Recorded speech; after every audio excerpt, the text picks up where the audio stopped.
네, 황규영 작가와 함께합니다. 어서 오세요. 예, 안녕하세요. 자, 오늘은 어떤 이슈인가요? 코로나 이후 학습 결손에 대한 걱정 다들 많으실 텐데요. 그런데 이 기초학력 미달을 어떻게 해결할 것인가를 두고 국민의힘이 다수인 서울시의회와 진보교육감인 조희연 교육감의 서울시 교육청이 지금 정면으로 충돌하고 있습니다. 예. 서울시의회는 어제 기초학력 진단검사 결과를 학교별로 공개할 수 있도록 하는 조례안을 서울시의장 직권으로 공포를 했고요. 서울시 교육청은 상위법 위반이라며 대법원에 제소하고 집행정지를 신청했습니다. 확 갈리는 거네요, 지금 입장이. 그렇죠. 이제 서울시의회가 지난 3월 10일 서울시 기초학력 보장 지원에 관한 조례라는 조례를 통과시켰는데요. 뭐 기초학력 보장을 한다는 걸 반대하는 사람은 없을 텐데 여기서 기초학력 진단평가 결과를 학교별로 공개할 수 있다. 이 조항이 지금 논란이 되고 있습니다. 네. 서울시에는 평가 결과를 공개한 학교장에게 포상까지 하겠다며 이제 좀 학교별 성적 공개를 강조하고 있고요. 조희연 교육감은 이에 반대하면서 재의요구를 했고 그걸 다시 서울시의회가 재의결을 하고 교육감이 대법원에 제소를 하며 공포를 안 하자 이번엔 시의회 의장이 직권으로 공포까지 한 겁니다. 그러면 서울시 교육청에서 공포를 거부하는 이유는 뭐예요? 이제 표면적인 이유는 일단 조례가 상위법 위반이라는 건데요. 교육기관 정보공개법에 따르면 학교별 학습 상황이나 학업 성취도 평가 등에 관한 자료는 개별 학교 명칭을 빼고 공시하도록 되어 있습니다. 네.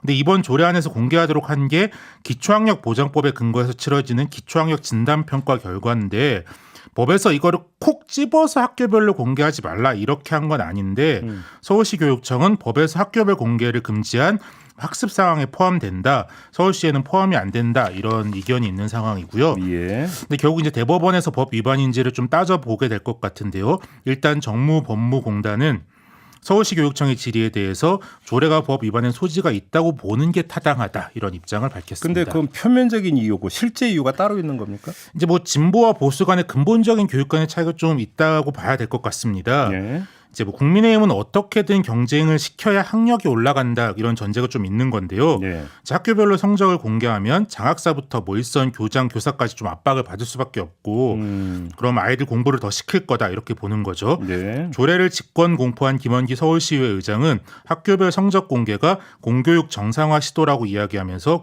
조교육감이 이를 무시한다고 이렇게 비판했습니다. 그러니까 이제 경쟁 위주의 교육은 안 된다 이런 취지라는 거죠. 이제 진보 세력은 그렇게 보고 있는 건데요. 뭐 조교육감 입장에서야 시민을 대표하는 기관인 시의회가 결정한 방향을 뭐 부정할 수는 없으니까 상위법 충돌만을 좀 강조하고 있는데 예. 대신 이제 진보적 교육 단체들은 이 조례가 기초학력 지원에 도움이 되긴커녕 오히려 해악을 끼칠 거다. 이렇게 강력히 반발하고 있고요.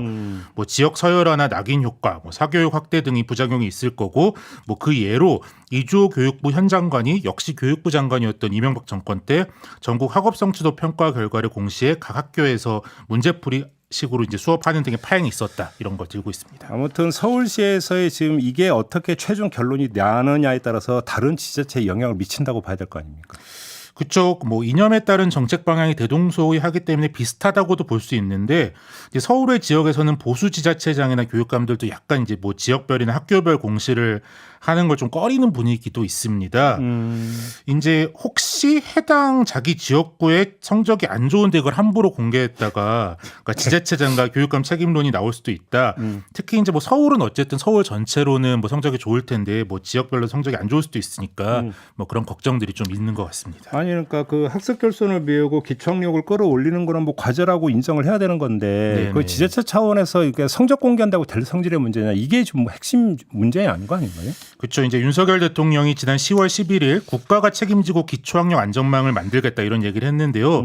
그 방안 중 지금 가장 먼저 뭐 지금 사실상 유일하게 시행되고 있는 게 학업 성취도 전수평가 대상을 확대하는 겁니다. 예. 이게 뭐 정확한 진단을 일단 한다는 건데요. 당시 윤 대통령이 뭐 줄세우기라는 비판 뒤에 숨어 아이들의 교육을 방치한다면 대한민국의 미래도 어두워질 것 이렇게 이야기했는데요. 아직까지는 좀 줄세우기란 비판만 받고 아이들의 교육은 여전히 방치되어 있는 것 아닌가 그런 생각은 좀 듭니다. 참 해묵은 논쟁이 다시 부활하는 셈이네요. 좀 더 지켜보겠습니다. 알겠습니다. 마무리하죠. 황경 작가였습니다. 고맙습니다. 감사합니다.